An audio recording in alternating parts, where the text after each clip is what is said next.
May pangako ang bukas. Hindi mo lang alam kung anong hirap ang dinaranas ko doon sa ilalim ng lupa. Kinain kong pride ko. Sinikmura kong kahihiyan. Sinira kong buhay ko para lang mabigyan kita ng Alam mo na ba balita? Balita? Bakit? Ano ba latest? Narinig ko lang. Usap-usapan kasi ng mga kasamahan natin. Baka magsara na itong pabrikang pinagtatrabahuan natin. Ha? Bakit naman? Sa pagkakaalam ko, maganda naman ang takbo nitong negosyo ni Mr. Choi, di ba? Ang sabi ililipat na raw sa Thailand ang pabrika. Ano? Mas mura daw kasi ng labor at material cost doon. Ganun ba? Ibig sabihin, mawawalan tayo ng trabaho? Don? Don? Oh, ang lungkot mo. Bakit ba? Ano meron? May problema ka ba sa trabaho mo? O Marites, baka mawalan ako ng trabaho. Ha? Pero bakit? Magsasara na yung pabrika kasi ililipat na raw yun sa Thailand. Kumpirmado na ba yun? Oo. Ay, wala tayong magagawa. Kung ganun, maghanap ka na lang ulit ng ibang trabaho. Ang kaso nga, baka mahirapan ako eh. Karamihan kasi ng mga pabrika ngayon, hinihingi ang NBI clearance. Alam mo namang meron na akong record sa NBI. Sinuwerte lang ako dyan sa Choi Industries dahil nando si Paring Bino. Nag-back up siya nun para sa akin. Makakahanap ka pa naman siguro ng ibang mapapasukan na hindi kinukuha ang NBI clearance. Sana nga, Marites. Makahanap ako lalo na't kailangan natin ng pera para sa pag-aaral ng anak natin. Di ba bayarin pa ni Benisa sa eskwelahan niya? Oo yung field trip nila. Kaso, wala pa rin tayong pambayad doon. Ang mahal naman kasi. 1,200 pesos ang kailangan. Baka naman pwedeng huwag na lang siyang sumama doon. Ton, hindi pwede. Kasi nire-require sa Benisa ng eskwelahan niya. Ang sabi daw, magiging project nila yun sa science. Ganun ba? Oh, ano, Tonton? Kailangan magdidilayan siya ng pera para sa anak mo. Total, malapit nang magsara yung pabrika. Malaki-laki yung makukuha kong back pay. Yun ang ipambabayad natin sa gastusin ng anak natin.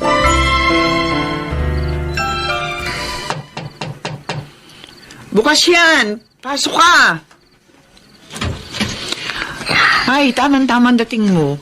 Kaluluto ko lang ng hapunan. Paano ka nakabili ng pagkain? Di ba naubos na yung separation pay na nakuha ko sa dati kong trabaho? Umutang ako sa 5-6 ni Kumaring Vicky. Ha? Oo, 2,000 din yun. Tapos, may interest na 500 kapag nagbayad ako sa katapusan. Laki naman ng interes. Ganun talaga eh. Kaysa naman sa mamatay tayo sa gutom. Ay, Tonton, siya nga pala. Kumusta naman yung paghahanap mo ng trabaho? Walang nangyari sa lakad ko ngayon. Ha? Bakit naman? Mahabang kwento. Magdadalawang buwan na simula na magsara yung pabrika pinagtatrabahuhan mo dati. Tonton, kailangan mo na makahanap ng bago. Kasi kung hindi, lalo tayong mababaon sa utang. Nakita mo naman, sinisikap ko naman maghanap ng trabaho. Oo, alam ko naman yun naman pala anong sinasabi mo dyan? Parang lumalabas na sinisisi mo pa ako sa nangyayari sa pamilya natin. Hindi ko kasalanang mawala ng trabaho. Hindi kita sinisisi, Tonton. Pero hindi mo maiwasan sa akin na mag-alala sa sitwasyon natin. Kung hindi ka mapasok ng trabaho, baka ako itong makapasok. Ano? Magtatrabaho ka? Oo. Sino maiiwan dito sa bahay para mag-alaga sa mga anak natin? Sino pa ba? Di ikaw. Marites, akong lalaki. Kaya dapat akong nagtatrabaho para sa pamilya. Ang kaso, hindi ka nga mapasok ng trabaho, Tonton. Pagod na ako maghintay sa'yo. Panahon na siguro para kumilos naman ako. Sige. Kung gusto mong magtrabaho, bahala ka. Tonton naman, huwag ka naman ganyan. Sana naman, suportahan mo na lamang ako sa desisyon ko. Tandaan mo, para din to sa ating pamilya.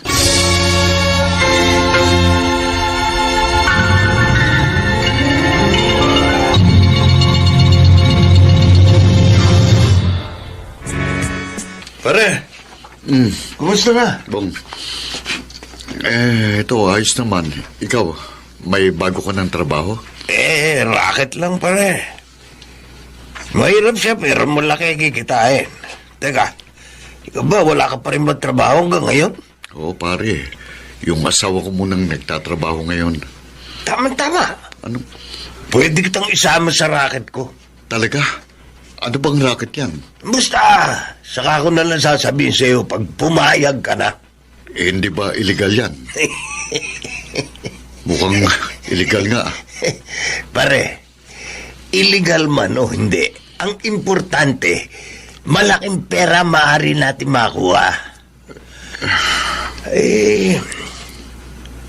Ano? Tonton, gusto mo ba sumama sa racket ko? Baka makulong ulit ako dyan eh. Ano ka ba naman, Tonton? Huwag ka matakot. Hindi ka makukulong ulit dito. Pangako!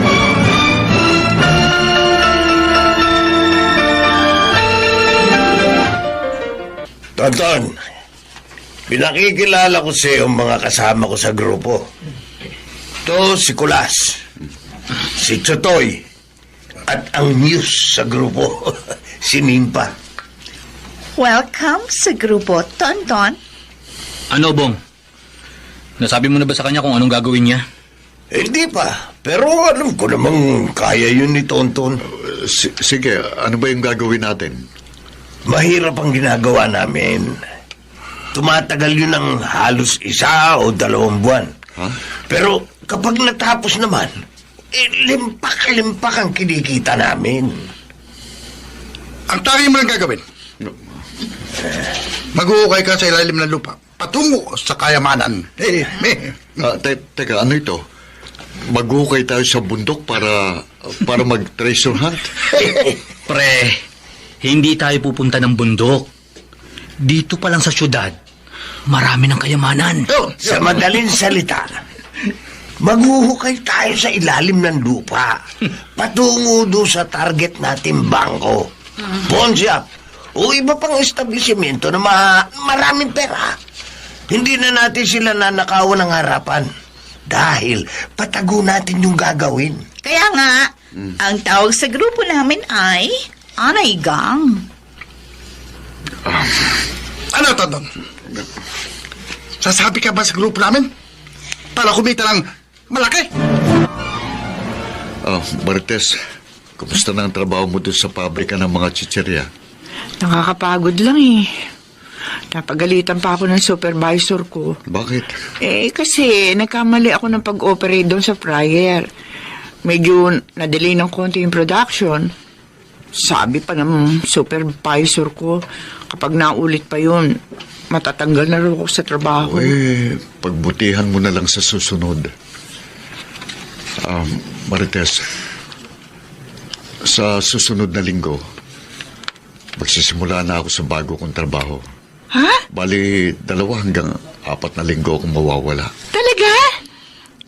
Pero, ganun katagal ka mawawala? Sino na magbabantay rito sa bahay? Andiyan naman si Benice. 60 na yan. Kaya na niyang bantayan ng mga kapatid niya. At saka panggabi naman ang pasok ko eh. Siguradong nandito ka na nun. Tonton, sandali. Anong trabaho ba yung papasukan mo? Ha? Basta. Pag nagkataon, malaking maiabot ko sa yung pera.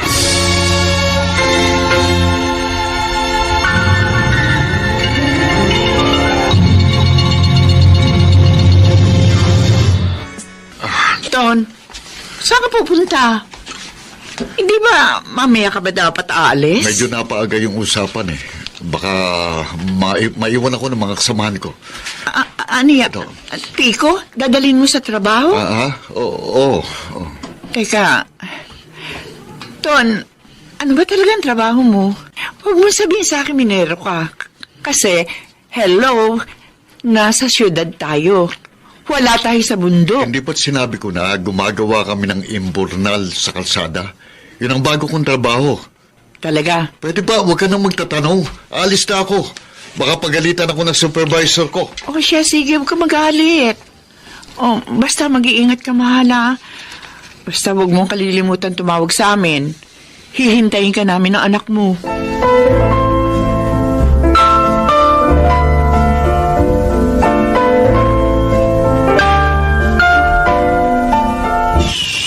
Tonton, no, matagal pa ba? To, malapit na. Huwag kayong magmadali. Pwede ba? Eh, paano hindi kami magmamadali? Alauna ng madaling araw. Ilang oras na lang at sisikat na ang araw. Huwag kayong mag-alala. Alas 9 pa ang bukas nitong pawn shop. Mas mabuti na rin yung maaga natin matapos tong misyon natin. Mahirap na. Pag inabutan pa tayo ng pagsikat ng araw, may makakahalata na sa ginagawa natin. Alam ko yun. Eto na oh. Mamadaliin ko na. Huwag na kayong mainip, okay? Malapit ko na mabutas itong semento. Kaya maganda na kayo. Oh, ganito Kapag nabutas na ni Tonton, yung sahig, isa o dalawa lang sa atin ang papasok. Unahin nyo kaagad, targetin yung CCTV camera. Takpan nyo agad. Tapos kapag may nakapasok na, targetin agad yung mismong vault ng pawn shop. Ayon dito sa blueprint na binigay sa atin ni Nimpa, nasa bandang kaliwa daw yung vault. Pero kung hindi agad mabuksan yung vault, limasin na lang natin yung mga alahas at pera na nasa labas ng vault. Bong, alam na nila yan. Matagal na nilang ginagawa yan, kaya hindi papayaya ang mga bata ko. Bihasang-bihasa na yan sa ganitong trabaho. Oh, ito na mga tol. Babagsak na. Tabi. Tabi kayo, tabi. Tabi! Success! Mga pare, naamoy ko na yung pera. Tutoy, kayo na tumira. Total mga payat naman kayo. Ayos! Ay, Bago kayo makat, isuot niyo muna yung mga bonnet nyo para hindi kayo makilala sa CCTV. alam na namin yan, bossing. Ikaw, Tonton, ang nakatoka sa CCTV. Kaya ikaw ang unang akyat. Pag-akyat mo sa taas, takpan mo agad yung CCTV. Ano, kaya ba? Parang hindi mo ako kilala, Bong. Sisiw lang sa akin yan. Yan. O, paano mga tol? It's showtime!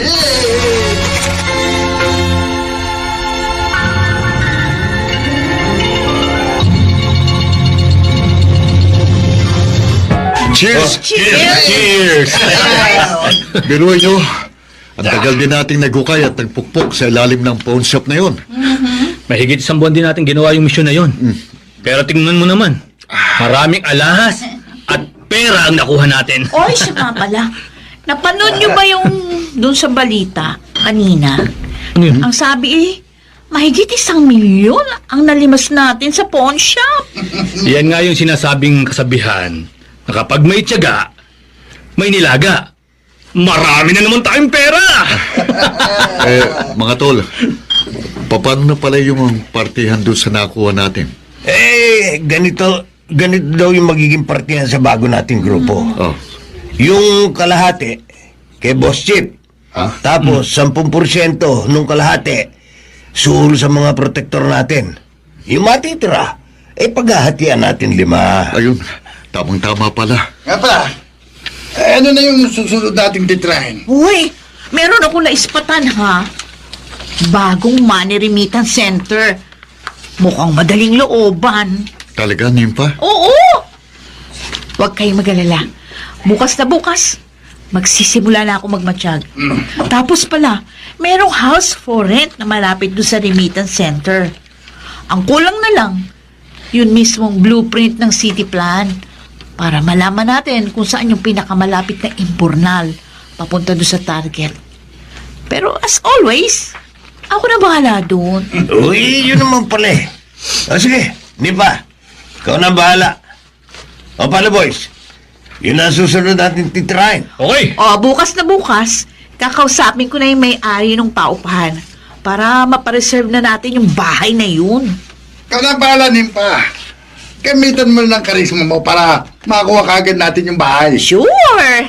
Leave it to me, boys. Kahit minsan hindi pa ako pumapalya, no? Eh, good luck sa ating lahat sa susunod nating misyon. Yeah. Cheers! Cheers! Oh.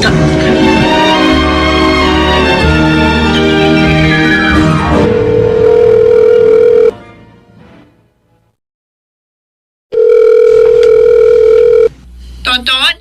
Oh. Hello? Saan ka ba? Marites, Kailan ka ba babalik dito sa bahay? huwag kang mag-alala. Babalik na ako dyan sa Sabado.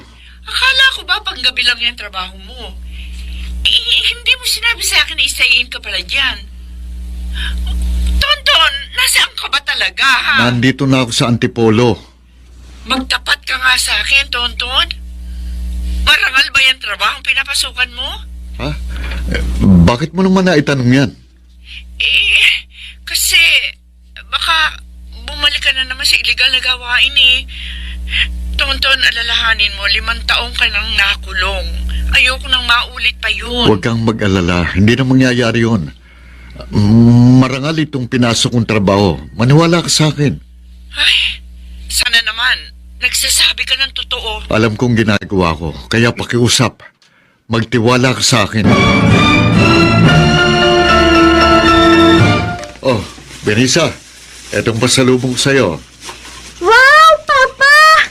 Ang ganda po nitong bag. Napansin ko kasi na luma na yung bag na ginagamit mong pampasok sa eskwelahan. Kaya binilang kita ng bago.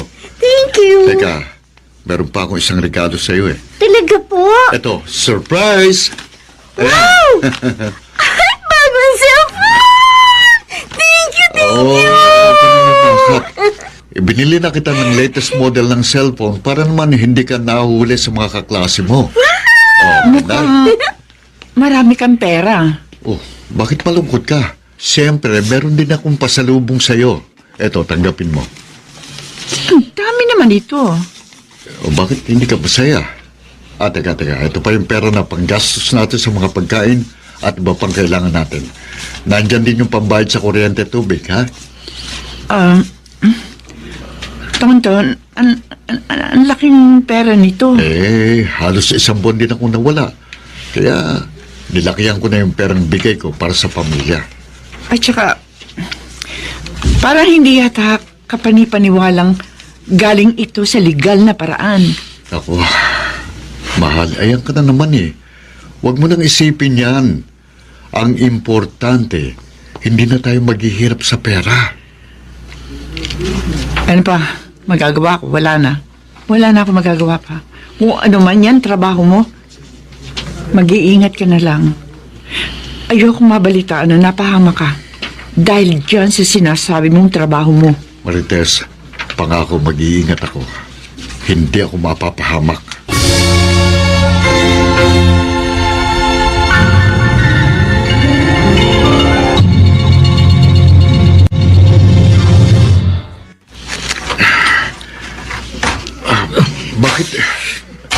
Bakit dito pa natin kailangang magukay? Nasa open area pa naman tayo. Baka may makakita sa atin. Dito kasi mas malapit. At saka, walang makakakita sa atin dito. Liblib kaya ito. Hoy! Bilisan na natin. Malapit na magmaga. Oo. Hoy! Ano ginagawa dyan? Tol! Ano niya ginagawa yung pag-uukay na walang paalam? Ano gagawin natin? kayo sa private property! Mga kasama, tamo! Pinapupunta ko na tayo! Bahala na kayo dyan! Kanya-kanya na tayo! Kulas! Hoy! Kakasama kayo! Mga kasama! Hintayin niyo ako! Bong! Hop! Kulas! Halika! Huwag kang tatakbo! Kung hindi, papariling kita! Oo, sir! Ma, nandito na po ako. Oh, Ano anak. po yung niluluto nyo? Sinigang na baboy. Malapit na ito maluto. Sarap. Ma, si Papa. Kailan po pala uuwi yun? Ay, hindi ko alam. 2 araw na siyang hindi tumatawag sa akin Hindi ko naman siya matawagan kasi palaging out of coverage. Ewan ko ba dyan sa tatay mo? Oo. Hindi ko alam kung may ginagawa na naman kabalbalan yan. Ay, may diary pala kayo dito binili. Papasok po muna, Ma, ha? Oo, pero ibalik mo yan agad, ha? Opo. Hindi ko pa na-check yung resulta ng loto. Tumaya kasi ako kahapon. Opo, dito lang naman ako magbabasa, May. Anak, siya nga pala. Kumusta na yung pag-aaral mo? Matagal na kasi kitang hindi natatanong kasi nga, abala ako sa trabaho ko. Ayos naman po, Ma. Ayos yung pag-aaral ko. Ay! Ma! Ma! Bakit? Si Papa nasa dyaryo, oh! Asan? Ito po, oh! Tingnan nyo! Nakakulong po si Papa! Akin na, babasahin ko. Isang miyembro ng termite gang nahuli sa kainta. Kinilala ang nahuling miyembro ng termite gang. Isko! Benisa! Anak at tatay mo ka yung nasa balita!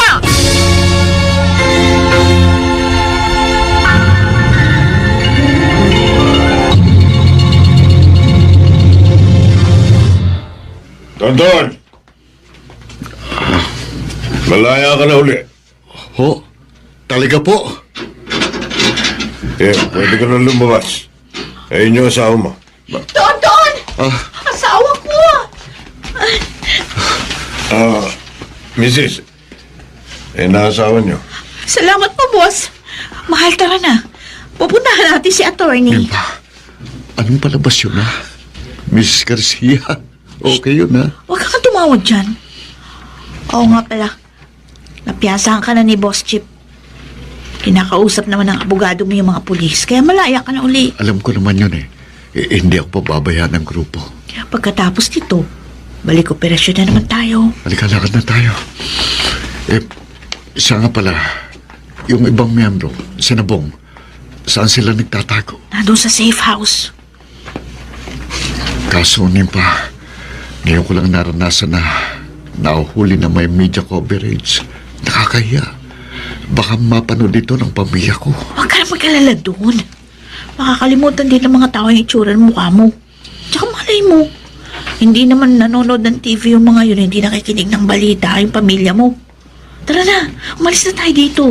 Dumiretso na tayo sa safe house. Teka. Pwede bang dumaan muna ako sa pamilya ko?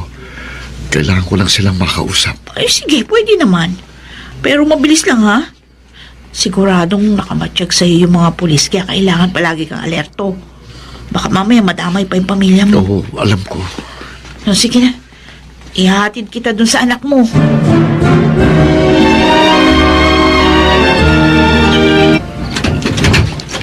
Umuwi ka pa. Halika nga. Pumasok sa loob. Mag-uusap tayong dalawa.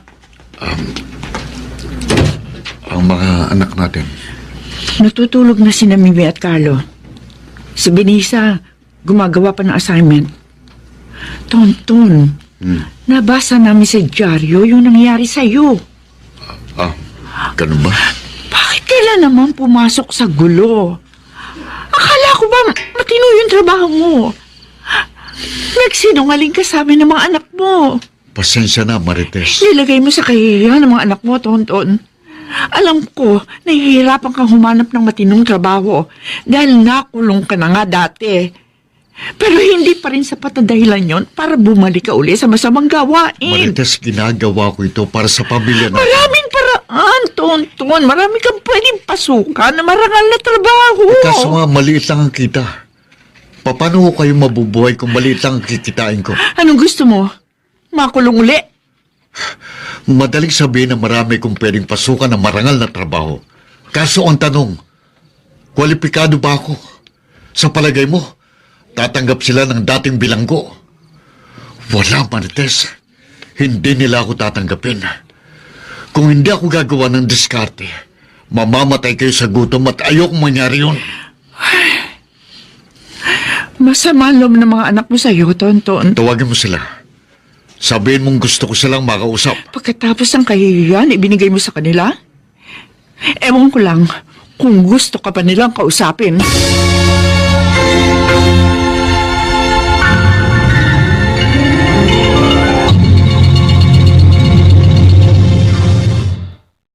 Ma, Benisa, gusto kang kausapin ng papa mo. balik na lang po ako dun sa kwarto. Hindi pa po ako tapos Sandali, Benisa. Pwede ba mag-usap tayong dalawa? Ano pa po bang pag-uusapan natin pa? Yung tungkol doon sa nangyari sa akin. Alam ko na eh. Alam ko na miyembro kayo ng gang na yon. Kaya wala na tayong dapat pang pag-usapan pa. Anak, patawarin mo ko. Patawad kung nagsinungaling ako sa'yo. Bakit? Bakit niyo naman ginawa yun sa akin? Ang buong akala ko may pagmamalaki ko kayo. Ang buong akala ko, marangal na trabaho ang pinanggagalingan ng perang binibigay niyo sa akin. Yung perang pinapag-aral niyo sa akin. Sa totoo lang pa, bigla ako nakonsensya nung nabasa ko sa dyaryo yung balita tungkol sa inyo. Nabubuhay pala ako sa perang galing sa masama. Anak, intindihin mo naman sana ako. Yun lang ang tangi kong alam na paraan para masustentuhan ko yung mga pangangailangan nyo. Intindihin niyo rin naman po sana ako pa. Tatay ko kayo. Ang kahihiyan ninyo, kahihiyan ko rin. Ano na lang yung sasabihin sa akin ng mga kakilala ko? Na magnanakaw ang tatay ko? Nakakahiya kayo. Patawarin mo ko, anak. Wala ba kayong balak na magbago? Hindi ko pa alam sa ngayon. Hanggat hindi pa ako sigurado sa kinabukasan mo, hindi ako titigil. Maawa naman kayo sa akin pa. Maawa kayo sa sarili ninyo. Hihintayin niyo pa po bang makulong kayo ulit? O mapatay ng mga pulis bago kayo tumigil dyan sa illegal ninyo ginagawa? Mas gugustuhin ko na lang po na tumigil sa pag-aaral kaysa pag-aralin niyo ako gamit ang perang galing sa masama. Tonton, intindihin mo sana kami. Ayaw ka lang naming mapahamak dahil diyan sa ginagawa mo. Pa, nakikiusap na po ako sa inyo. Subukan niyo na pong magbago. Ngayon!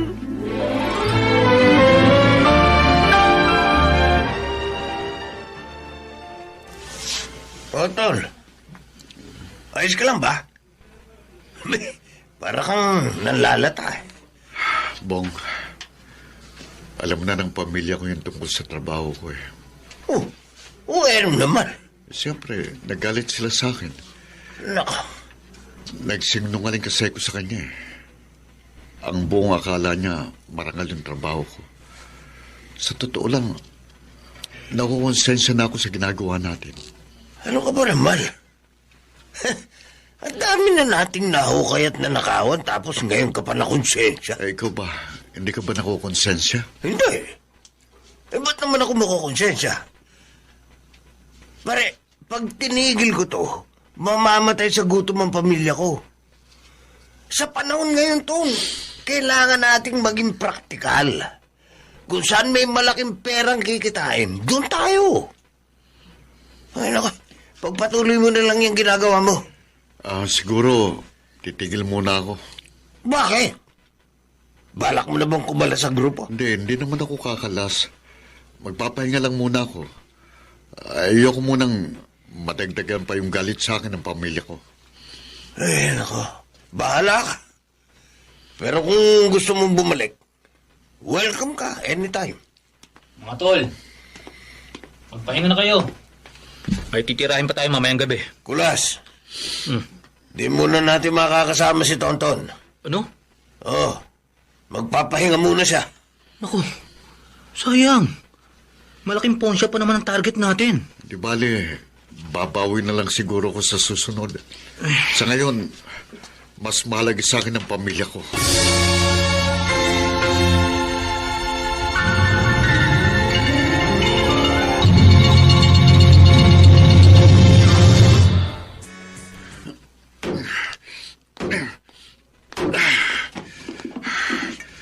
Nakakapagod. Tirik na tirik pa naman ang araw. Ang hirap kumita ng pera sa marangal na paraan. Pero mas mabuti na ganito. Kahit papano, hindi ako nakangamba na baka huliin ako ng mga pulis. Konting tiis pa para sa pamilya ko.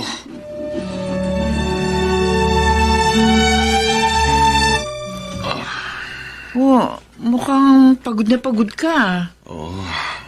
Marami kasi kaming ginawa kanina eh. Pero sanay na ang katawan ko. Kung hirap ng trabaho, pareho lang din yun ng gang na kinasapian ko nun. Ang pinagkaiba nga lang, sobrang liit ang kita ko ngayon. Oh, ito nga pala yung sahod ko. 350 lang ang kinita mo sa buong araw? Malaki pa nga yan eh. Sa ibang kontraktor, 300 lang kada araw. Sige. Susubukan kong pagkasyahin to sa pagkain na. Ako naman ang lahat ng makakaya ko, pero ilang talagang kinita ko eh. Maiintindihan ka naman ng anak mo. Ilang buwan na tayong ganito. Laging kapos sa pera. Parang tuloy gusto ko lang bumalik sa termite gang. Tonto naman. Malaki nga yung kinikita mo noon. Pero palagi naman nanganganib yung buhay mo. Pero hindi ko matiis na nakikita kung naghihirap tayo. Hindi kita pinupuwersang kumita ng malaki. May trabaho din ako. Nakakatulong ako sa'yo. O di, pag pinagsama natin yung mga kinikita natin, pwede na tayo mabuhay. Huwag na tayo maghangad masyado na malaking pera, Tonton. Kung manggagaling naman yon sa masama.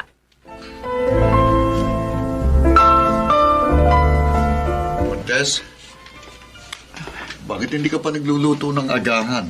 Teka, may sakit ba yan si Mimi? Oo eh. Nung isang araw pa siya inaapoy na lagnat. Ha?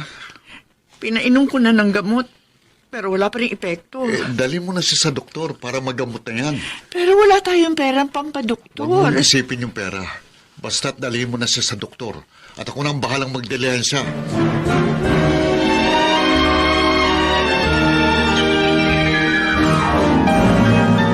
Oh, Tonton. Etong 3,000 piso. Salamat. Di yan utang, ha? Bigay ko na yan sa'yo. Salamat, Nimpa. Malaking tulong ito para sa anak ko. At tatanawin ko itong malaking utang na loob sa'yo. Simula nung pumasok ka sa konstruksyon, lagi ka nalang gipit sa pera. Eh bakit hindi ka nalang bumalik sa grupo? Alam mo, ang totoo niyan. Parang pinag-iisipan ko nang bumalik. Oo, bumalik ka na. Tandaan mo na andito ang pera. Para hindi ka na mahirapan kung saan ka kukuha ng panggastos sa pamilya mo. O tingnan mo ngayon. Pinili mo yung marangal na trabaho. Ano nangyari? Halos mamulubi ka. Isipin mo ang pamilya mo. Gusto mong maging maginawang buhay nila, di ba? Kaya nga kung ako sa'yo, bumalik ka na sa grupo. Kaso natatakot ako na baka mahuli ulit tayo eh. O ilang beses na nga tayo nakukulong. Pero napapalaya din naman. Malakas ang kapit natin sa itaas, ano, Tonton? Kung sa bagay. Okay. Tatawagan ko na si Bong, ha? Sige. Sasabihin ko, babalik ka na sa grupo.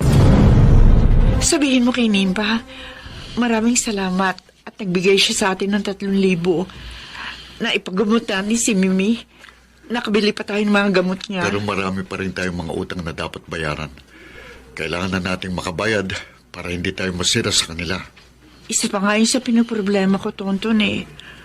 Alam mo, sa totoo lang, hirap na ako sa pagbabudget ng mga sahod natin. Kahit anong gawin ko, palaging kulang. Marites, babalik na ako sa grupo. Ano? Tonton naman, ilang buwan ka na nakaiwas sa gulo. Tapos babalik ka na naman ulit. Eh, hindi lang buhay mo nanganganib. Yun lang ang alam ko para kumita ng malaki. Pagod na kasi ako sa kaiisip kung saan magdidilihan siya ng panggastos natin. O mali yung ginagawa ng grupo. Pero kailangan kong magsakripisyo. Kahit kalayaan ko pang maging kapalit, gagawin ko para sa kapakanan ng pamilya ko.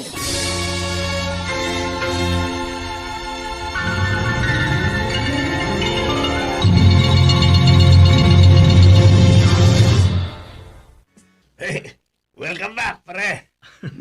Buti naman. Nagpasya kang bumalik sa grupo. Bumalik ako kasi kailangan ko ng pera para sa pamilya ko. Tamang-tama, Tonton. May bago tayong target ngayon. Hintayin lang natin si Nimpa dahil nasa kanya yung mapa at ibang detalye. Alam na ba ng pamilya mo na babalik ka? Yung asawa ko, oo. Pero sa mga anak ko, hindi ko pa sinasabi. Huwag mo na sabihin sa kanila Ano naman to si Chotoy Mata ko? para hindi ka nagdadalawang isip. Tsaka gagawin mo naman ito para sa kanila. Kaya huwag silang mag-aalit sa'yo. Tama si Chutoy. Sila din naman ang makikinabang sa kikitain mo dito eh. Naintindihan ko naman ang pamilya ko kung bakit ganun na lang ang reaksyon nila sa trabaho ko. Concern lang kasi sila sa kaligtasan ko. Pero sa ngayon, buo ng desisyon kong bumalik. Yun. Kailangan ko makabawi. Sana sa pagbabalik ko, maging maayos ang lahat. Wala tayong maging problema. Halos 3 linggo ka rin nawala ah. Nagtatanong sa akin yung mga anak natin kung saan ka raw nagpunta. Eh, anong sabi mo? Sabi ko, nagtatrabaho ka. Hindi ko naman sinabi na bumalik ka sa termite gang eh. Buti naman kung ganun. Pero si Benisa, mukhang nakakaramdam. Alam mo naman yung panganay natin. Matalino yun. Sabi mo sa kanya, huwag siyang magalit sa akin kasi makikinabang din siya sa ginagawa ko. Hindi ka na talaga papipigil sa pamilya mo, no? Marites, pakiusap. Tama na. Huwag na nating pagtalunan ito. O sige na. Hindi na kita pipigilan sa gusto mo. Kahit na ayoko. Hindi mo rin naman ako pakikinggan eh. Suko na ako, Tonton. Suko na ako. Handa na rin ako. Ano man ang mangyari sa iyo. Tama na yan. Ito nga pala yung pera. Sobra-sobra yan sa atin. Benisa? Halika rito, anak. Kararating lang ng papa mo galing ng trabaho. Anak, may pasalubong ako sa'yo. Oh. Alam ko, magugustuhan mo yan. Eto, kunin mo na. O sige na. Kunin mo na, anak. Okay. Magagamit mo mga yan pagpasok mo sa eskwelahan. Sige po. Ah, Aakit na po ako sa itaas. Tonton, pagpasensyahan mo na yung anak mo. okay lang, Marites. Ang importante, naibibigay ko na yung mga kailangan niya.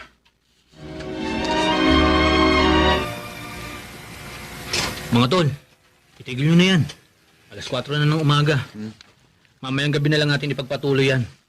Tara, lumabas na tayo. Baka maabutan pa tayo. Teka, malapit ko nang mabutas yung kabila eh. Siya nga pala, Tonton. Tumawag yung asawa mo sa cellphone mo kaninang 12:00 ng madaling araw. Ha? Si Nimpa ang nakasagot. Talaga? Anong sabi? Umuwi ka raw muna sa bahay nyo. Yung anak mo daw, 2 araw nang hindi umuwi sa inyo. Ano? Talaga? Tol, mukhang nagre-rebelde yung anak mo eh. Malaking problema yan. Eh bakit naman siya magre-rebelde sa akin? Sinusunod ko naman lahat ng gusto niya. Hindi pwede sa akin yan. Uwi muna ako para madisiplina ang anak ko.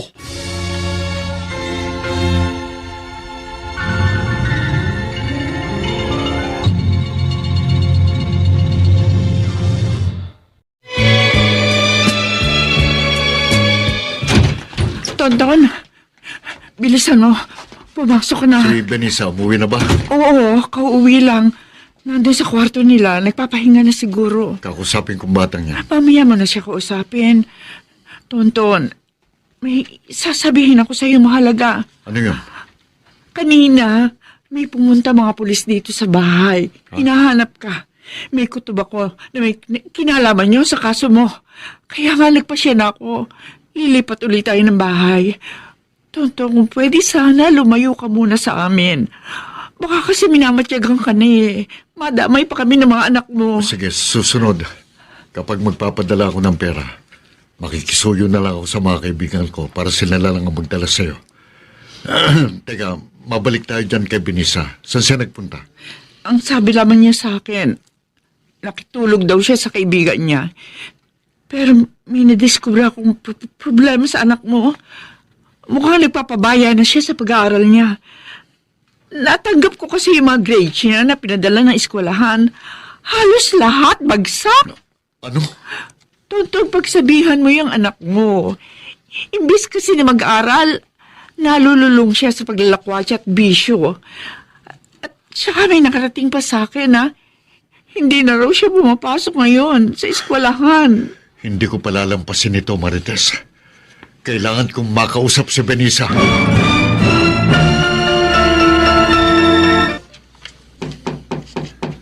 Benisa, anak.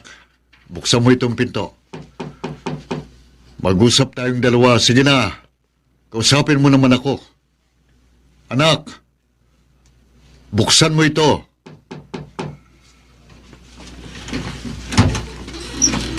Ano pong kailangan niyo pa? Pwede ba tayong mag-usap? Busy po ako. Anak, huwag mo naman akong talikuran. Kinakausap pa kita. Alam kong galit ka sa akin, pero sana naman, irespeto mo pa rin ako kasi ako ang tatay mo. Ano po bang pag-uusapan natin? Ano yung nasabi sa akin ng nanay mo na nagpapabaya ka na sa pag-aaral? Puro bagsak daw ang grades mo. Tapos, nalululong ka raw sa lakwats at bisyo. Wala yun pa. Anong wala? Nilulustay mo sa walang kwentang bagay ang mga perang pinaghihirapan ko. Ano sabi niyo pa? Pinaghihirapan ninyo yung pera? Eh, di ba?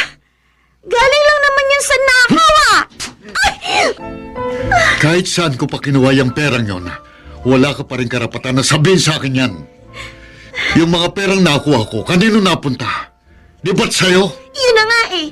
Yung mga pinapakain ninyo at pinapag-aral niyo sa akin, lahat yun galing sa masama. Sa totoo lang, ako ang nahihiya sa ginagawa ninyo. Kung hindi ko ginawa yun, sa palagay mo saan ka pupulutin? Benisa, kung hindi dahil sa perang yun, hindi ka makakain ng masarap, hindi ka makakapag-aral, at lalong hindi mo masusunod ang lahat ng layaw mo. Eh ano po bang pinoproblema nyo, pa? Kung yung pinuputok ng butsi ninyo, eh yung mga bagsak kong grades, eh di mag-retake na lang ulit ako. Madali naman kayo makakakuha ng pera, di ba? Magnakaw na lang ulit kayo para may ipang tuition ulit ako. Ang kapal ng mukha mong sabihin sa akin yan. Oo, maaaring galing nga sa nako yung perang binibigay ko sa inyo. Pero Benisa, pinaghirapan ko din yun. Isang buwan akong nagtitiis, kahuhukay at kapupukpok. Isang buwan kong tinitiis ang baho ng imburnal. At araw-araw nalalagay sa panganib ang buhay ko para lang matapos namin ang misyon namin. Hindi mo alam kung anong hirap ang dinaranas ko doon sa ilalim ng lupa. Kinain ko ang pride ko. Sinikmura akong kahiyan. Sinira akong buhay ko para lang mabigyan kita ng magandang buhay. Sino ba kasi may sabi sa inyong gawin niyo yon? Wala naman, di ba po? Anak, kumapit ako sa patalim para sa inyo ng mga kapatid mo. Yun lang ang tangi kong alam na paraan para hindi kayo matulad sa akin na walang direksyon ng buhay. Pa, hindi ko kailangan ng malaking pera kung ganito lang po yung magiging buhay natin. Ayoko po ng ganitong klase ng buhay. Magulo. Walang katahimikan. Pakiusap naman pa. Tumigil na kayo. Magbagong buhay na po tayo. Huwag niyo nang hintayin pa mahuli kayo ng mga pulis o may mangyari pong masama sa inyo. Patawarin mo ako, Benisa. Pero hindi mo ako mapapatigil sa ginagawa ko hanggat hindi ko nakikitang umaangat ng katayuan niyo sa buhay.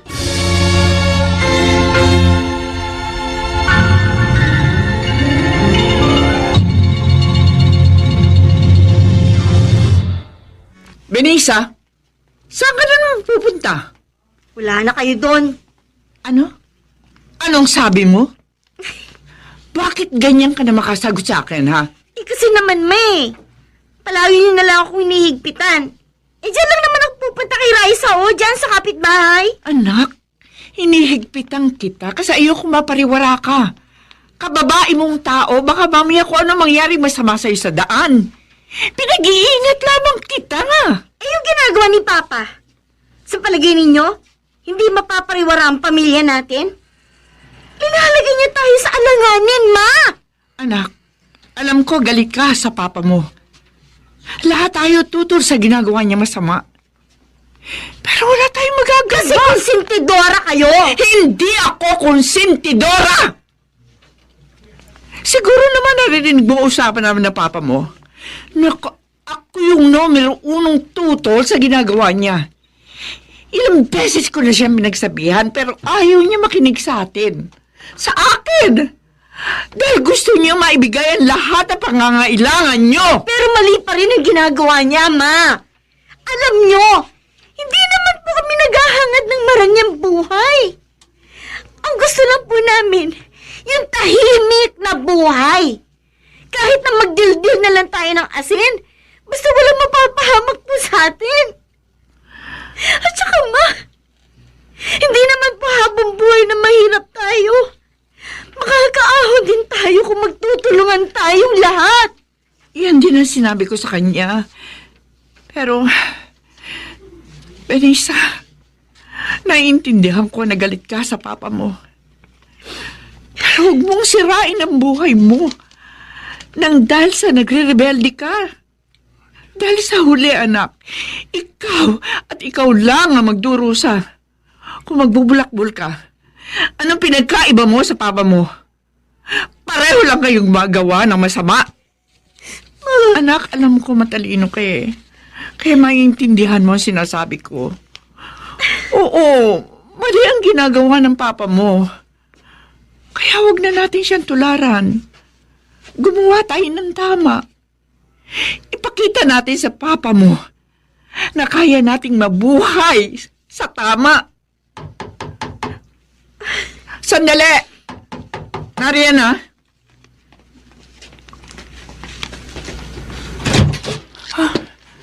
Mga pulis? Nandito ba si Tonton? Anong kailangan niyo sa asawa ko?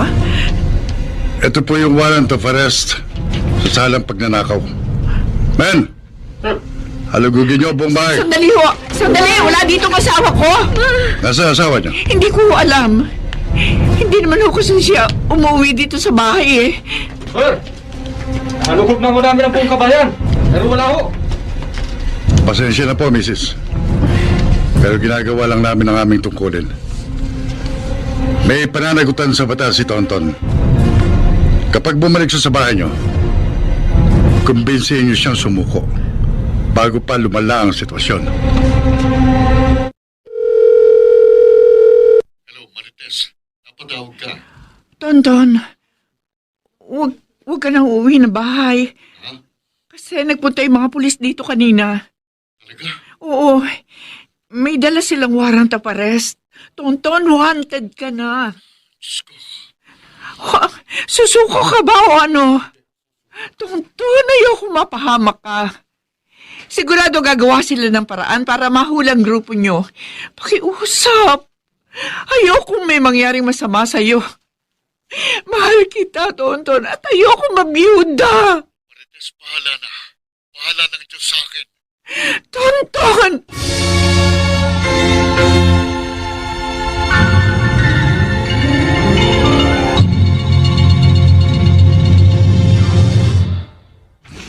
Mga tol, ano ba? Gaano ba kalalim yung ginagawa niyo dyan? Malalim na itong sa akin. Sa akin, mukhang maas. Merong baka oh. Mukhang Pa, oh. maganda yung pagkakagawa sa pawn shop na nasa itaas ha. Kilalang po siya pa naman itong tinira natin eh. Malamang, matindi ang seguridad nito. Huwag tayo mawala ng pag-asa. Basta tuloy-tuloy lang tayo.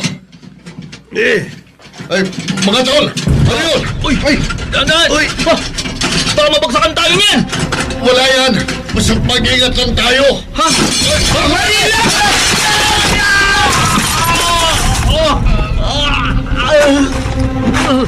Sakit! Nabalian yata ako! Tol! Aray ko! May sugat ka sa loot, braso! Mga tol! Tulungan niyo ako!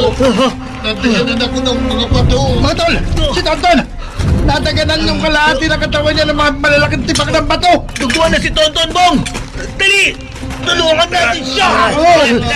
Dik! Ang bigat! Ang bigat! Hindi namin kaya buhatin yung bato!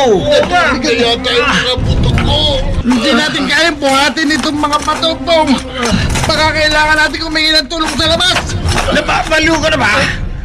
Pag humingi tayo ng tulong sa labas, sigurado tapos tayo lahat! Ano gagawin natin kay Tonton? Iwan na lang natin si John! Ha? Huwag! Huwag niyo kong gawin sa akin ito. Huwag niyo akong iwanan dito. Pasensya na, parang Tonton. Pero unahin muna namin ang mga sarili namin. Si Toy! Babang! Tulungan mo akong gargayin si Kulas. Ay! Bong! Toy! Huwag niyo akong iwan dito. Bumalik kayo dito.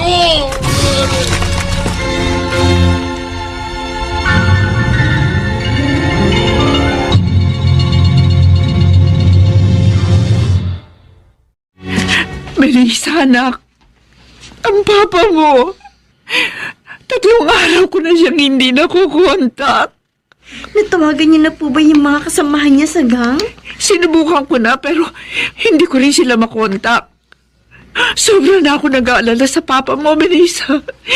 Baka may nangyari ng masama sa kanya. Palakas ang kutob ko, Ma. Na may kinalaman yung gang kaya siya nawawala. Paano kung ihingi na natin siya ng tulong sa mga pulis? Pero wanted nga, papa mo, di ba? Ma, mas mabuti makulong nila si Papa kaysa mapatay siya. Hindi natin alam kung ano nang ginawa ng mga kasama niya sa kanya. Sige, anak. Sabahan mo ako. Pupunta tayo sa police station. Tulungan niyo po ako. Gusto ko pa pong mabuhay. Parang hawa niyo na po. Tulungan niyo ako.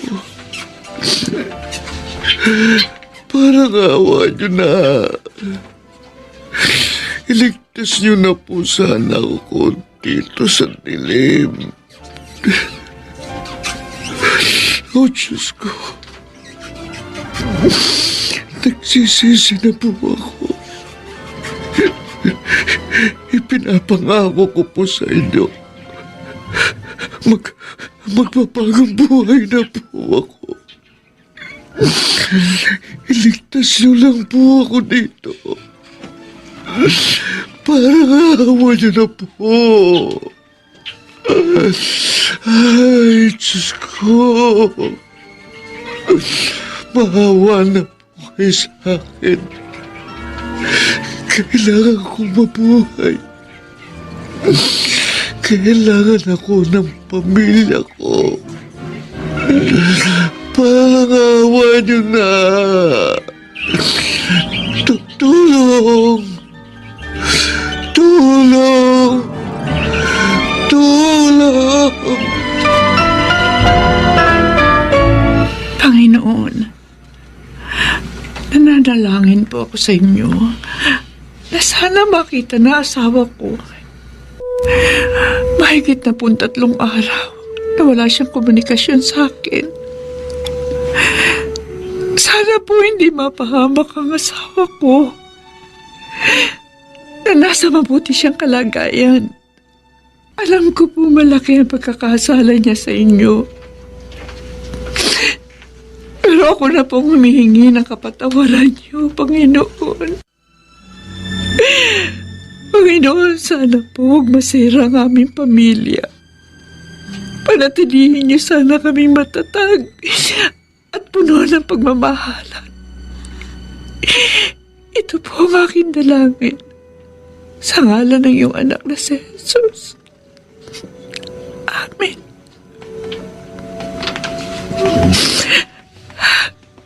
Ma, tapos na po ba kayo magdasal? Oo, anak. Ang mga kapatid mo, tulog na ba? Opo. Ma, huwag na kayong umiyak.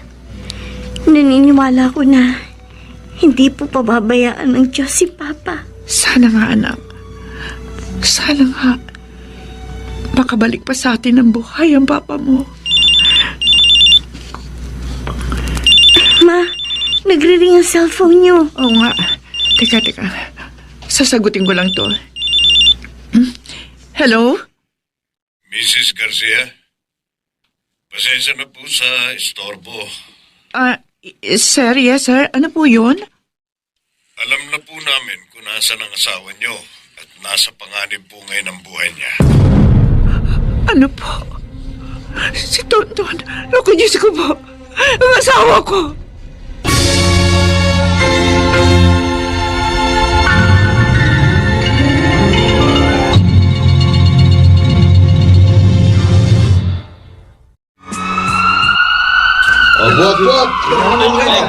Tonton!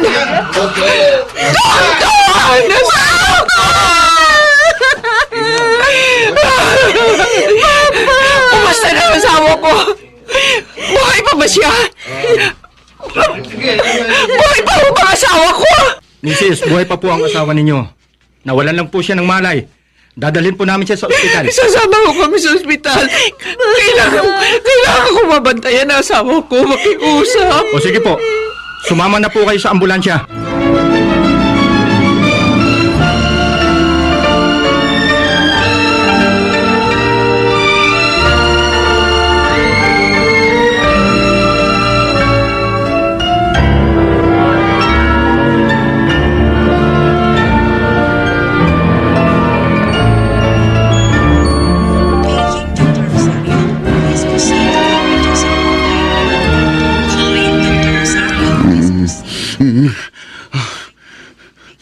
Nasaan ako?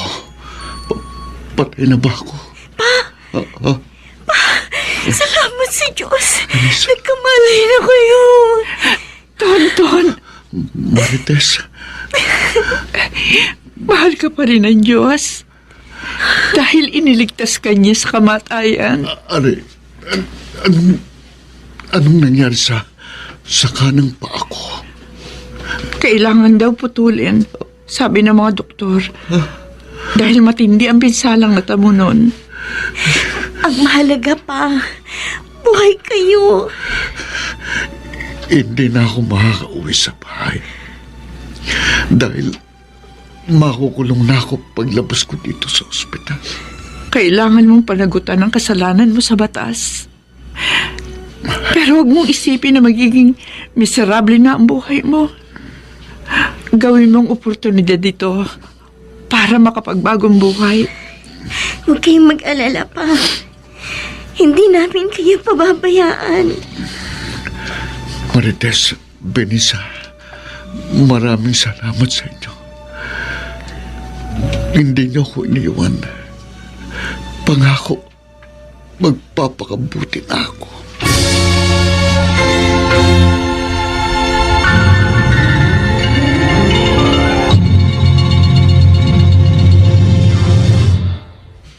Na-rescue pa siya? Buhay pa ba siya? Bong, hindi natin dapat iniwan si Tonton. Kung anong gusto nyo? Manatili tayo doon. Pero, Kung ginawa natin yun, di naahuli tayo. Paano kung gumuhuli yung imburnal na yun? Lahat tayo nabaon ng buhay. Pero sana, sinubukan niyo pa rin na balikan pagkaraan ng ilang araw. Delikado. Dahil sa gumuhong yun, sigurado makikita yun sa labas. Siguradong paliligiran yun ng mga pulis. Sana buhay pa si Tonton. Walang kikilos sa inyo! Patay! Huli na tayo! Huli tayo! baka may mga pulis. Pusasan niyo ang mga yan! Teka! Huwag niyo ako pusasan! Ba't niyo kami inuuli? Ano kasalanan namin sa inyo? May warrant of arrest kami sa inyong apat. May karapatan kayong manahimik at tumuha ng inyong abogado. Arestado kayo! Ano? Sige! Kumusta ka na dito, Tonton? Eto, malungkot. Naiyak ako kasi namimiss ko kayo eh. Nagsisisi ako kasi kung nakinig sana ako sa inyo noon, wala sana ako dito sa bilangguan. Basta, huwag mong kakalimutan. Nandirito pa rin kami ng pamilya mo. Patuloy na nagmamahal at naghihintay sa pagbabalik mo. Siya nga po pala, pa. Anak, Nahuli na yung mga kasama niya sa gang. ganun ba? Labis din siguro ang pagsisisi nila dahil sa ginawa nilang pang-iiwan sa inyo. Wala na sa akin yun. Pinatawad ko na rin sila. Siya nga pala, kumusta na kayo? Okay naman. Nagtatrabaho pa rin ako sa factory ng machicheria. At ang maganda ron, nataas yung ranggo ko. Ganun ba? At saka po, malalaki na rin po yung mga kapatid ko. Kaya nakapag-working student po ako, pa. Salamat sa Diyos kung ganun. Basta, magtutulungan po kami ni Mama para maiahon ng pamilya natin sa pagsubok na ito.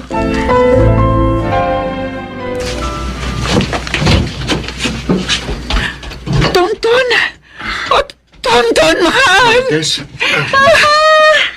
Benisa. Payakap sa magina ko. Nasa na yung ibang anak natin, Marites? Nasa bahay. Pero hinihintay ka nila. Papa, malaya na po kayo. Pagkatapos ng 6 na taon sa bilangguan, sobra ko kayong na-miss. Ito na yung simula ng panibagong yugto ng buhay mo, Tonton. Oo. 6 na taon din akong nakapagbuno sa mga pagsubok. Ang sarap sa pakiramdam kapag malaya ka. Kumusta na kayo, ha? Pa, ako eto. Graduate na ako ng college. Sabi mo nga sa akin, malapit ka ng graduate nung muli kang dumalaw sa akin. Aba, maganda na ang trabaho niyang anak mo. Talaga? Proud na proud ako sa'yo, anak. Thank you. At saka meron na tayong sari-sari store. Oh, talaga? Oo. Bakit ngayon mo lang sinabi sa akin yan? Siyempre. Surprise ako yun sa'yo eh. Yung ilang taong pagtatrabaho ko sa factory ng chichirya, nakaipon ako. At yun ang ginawa kong puhunan sa pagtatayo ng sari-sari store. Bukod nga sa tinulungan din ako ni Benisa. Pa, Oh. binilhan ko na rin kayo ng tricycle. Para hindi niyo na po problemahin ang trabaho ninyo. Teka, paano yun? Patuloy yung isang pa ako. Palabas na lang natin sa iba, anak. Ako na lang ang tatao sa sari-sari store. Pwede ba yun? Opo, pa. Dahil gusto namin ni Mama na tuluyang magbago ng buhay ninyo. Salamat sa inyo, Marites, Benisa. Napakaswerte ko. At kayong naging kapamilya ko. Basta, maging positibo ka lang sa buhay, mahal. Dahil may pangako ang bukas.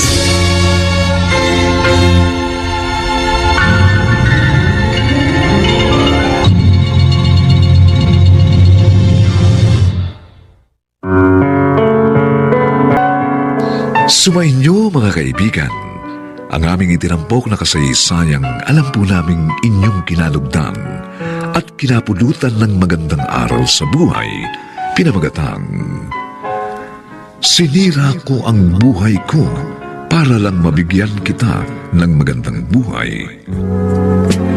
Samantala, ang mga bituin ng radyo na nagsiganap sa ating pagtatanghal ay sina Susan Robles, Lionel Benjamin, Alan Ortega, Rosana Villegas, Chiquit del Carmen Amor, at si Phil Cruz sa papel na Tonton. Nilapatan ang tunog ni Jerry Mutia. Sa musika ni Buboy Salong. Supervisyong teknikal ni na Eric Lucero at Bong Muyar. Ang kasaysayang ito ay mula sa panulat ni Krishna Senga at sa direksyon ni Bobby Cruz. Ito pong muli ang inyong kaibigan June Martin Legaspi, nag-aanyayang sa susunod na linggo. Muli po namin kayong hadan ng isa na namang bago at naibang uri ng kasaysayan. Dito pa rin sa ating natatanging dulang, may pangako ang bukas.